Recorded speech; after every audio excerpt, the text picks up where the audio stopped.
exercise affects you directly, like it affects your own body. So when you're healthy for yourself, and it actually directly and only benefits you. So I feel like when you understand like the depth and the importance of exercise, you can start breaking those excuses up and actually start making time to exercise. And we usually say that when you don't get time to exercise, you'll actually get time to be in hospital. So we know exercise prevents lots of diseases, and actually gives a big boost even to immunity. So when you feel like it's really hard to exercise, how about sitting in a hospital queue or on a hospital bed? Is that easier? Do you feel with like that high would be expenses, medical expenses you're going to incur? Exactly. And then the pain that you cannot explain when you're sick, like it's really hard to quantify how much suffering, like you can't put it in terms of quantity and say I've suffered this much. And with exercise, I know at first there is that pain of discomfort, there is that soreness, but after weeks and months, it actually becomes normal. And for as long as it is in your routine, it's on your timetable, trust me, it will no longer be a burden. It will just be easy. Wow. That was so much information. I hope our viewers are taking notes for those that wanted to know about fitness. Maybe another thing I would want to ask about is most people think exercising is more about going to the gyms, especially those who live in urban areas. How would you explain to people that there are other ways we can use, even in a small space, even when you can't manage the gym money, how can we go about exercising for body fitness? Thank you so much, Joan. That's an interesting question because I have lots of my friends who keep saying, I've gained weight, I need to hit the gym. And they keep saying it and they actually never do it. And why they don't do it is because one, gyms are expensive, two, they need a lot of time. Like you have to set time to go to the gym. They have certain periods of time they are not going to be open. For example, very early morning or very late in the evening. Personally, sometimes I exercise at 10 p.m. Like if I've had a very tough day and really things weighed me down, I will still say it is 10 p.m., but I know I need to get this dose into my body, so I'll get to exercise. And so that means I'm not in the gym. I'm in my small room, in my bedroom, or in my sitting room. I have my resistance bands. I actually use weights. I have local weights. So I have a small sack and I put in bricks, which weigh about 10 kilograms for those who understand weight in kilograms. And I use that. So for my arms, for my hips, for my legs, I use that weight.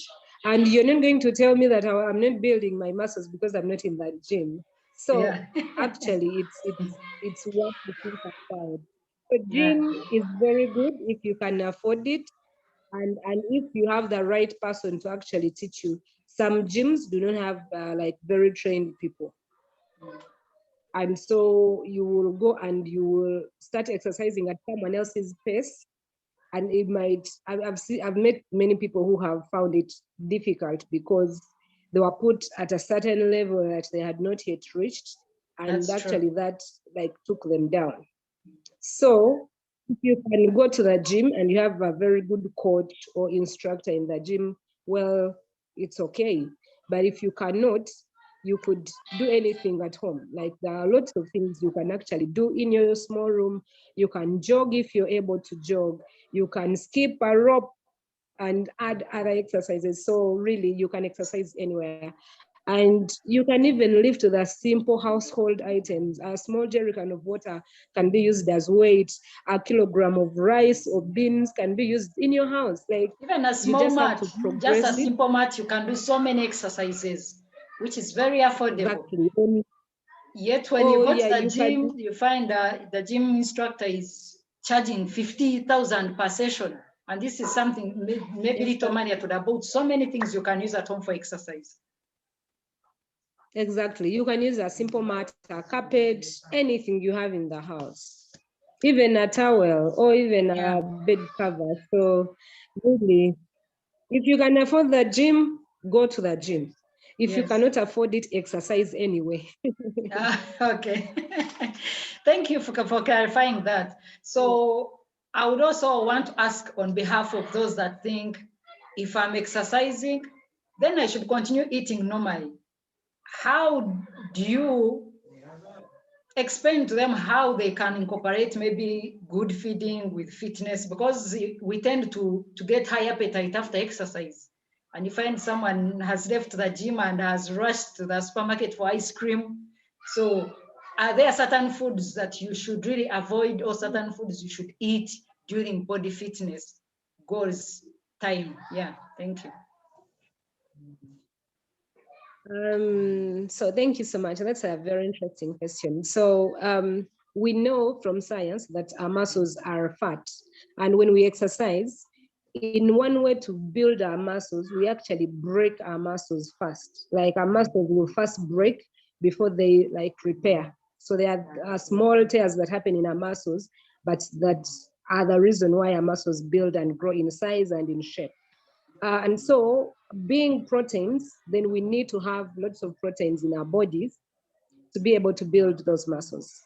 And then as we exercise, we use a lot of energy, we use a lot of fuel, like we need physical energy. So we use, then you need to do carbohydrates, like you have to incorporate in lots of carbs for your energy. Now, I'm not saying eat lots of carbs to give you weight, but you need carbs for you to be able to have fuel for your muscles to keep going. And then you need lots of water. You have to drink lots of water to keep your body hydrated. Because when you exercise, you use lots of water, use a lot of energy, your heart works harder. So you need, first of all, to drink lots of water, lots of fluids. You need to do lots of carbs when you're going to exercise, like a few hours before you exercise, maybe 5 hours before your exercise time. But then after the exercise, you need lots of proteins. Now, depending on where you are, you could do animal proteins, you could do plant proteins. Really depends on what you can afford, but you need to think about, do I have a protein diet after my exercise? You really need it because your body is recovering. Your muscles that are broken are healing and building. So at that time, your muscles are building more. And so you need to have protein in your body. Fats are really complementary. So you can do minor fats.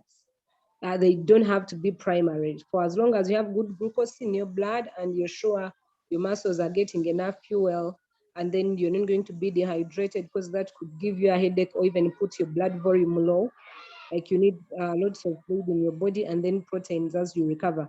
Of course, fruits are a good thing. Everyone knows they are healthy. You need your vitamins. For us in Uganda, it is easier because we can get all the vitamins in natural foods. But for people who can afford that, then they can think about food supplementation. That's what I can say. Yeah, and it is wrong to, after the gym, eat all the bad things, eat the bad fats. No, that's not acceptable unless you really don't know what you're looking for.